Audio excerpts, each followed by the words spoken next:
Welcome back to Creekside Gardens here in Richmond. Joining me now is the manager here at the nursery, Leanne Ayres. Good morning. Good morning. Gorgeous space. It is gorgeous. It's huge. It is. It is huge. It's over 45,000 square feet. It's massive. And what has the response been?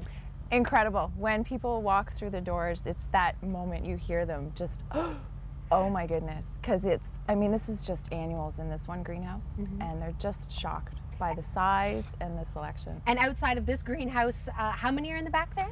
We've got quite a few back there. We've got 5 to 6 back there. And the gift shop that's attached to the main greenhouse is gorgeous too. We'll take you there later in the morning. Now, I'm happy that I was able to put down my tiny little red watering can and upgrade it. Okay, so this is how you water the plants here in the nursery? Yes. Good job.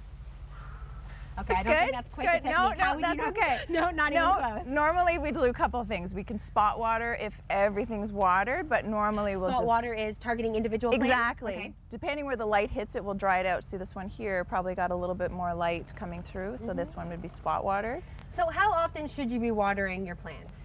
For us in the greenhouse, it's completely different for someone outside. So if it's hot and it's 30 degrees, you really have to just do a daily check. If it's in a pot, if it's in the ground, it's a little bit less because it can retain that water a lot longer. Okay. But definitely keep an eye on the heat, the humidity, and the sun. If it's cloudy, you're usually good. Same with us. When it's cloudy or rainy, we very rarely need to water things in here that day. Okay.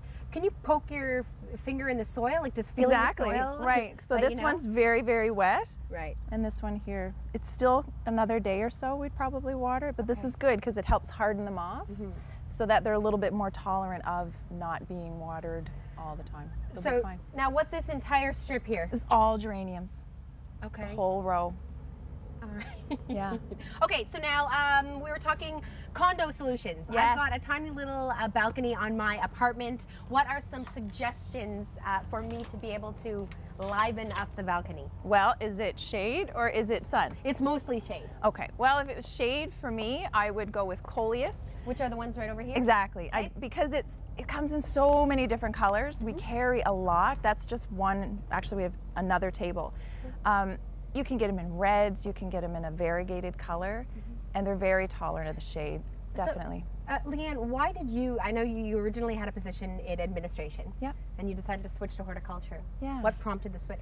I lost my son in 2007, and I needed something that sort of took me away from the office, and I fell in love with it. I fell in love with gardening. I took the program through Algonquin. So for me, when I have someone that walks through the doors, everyone that walks through these doors has a story.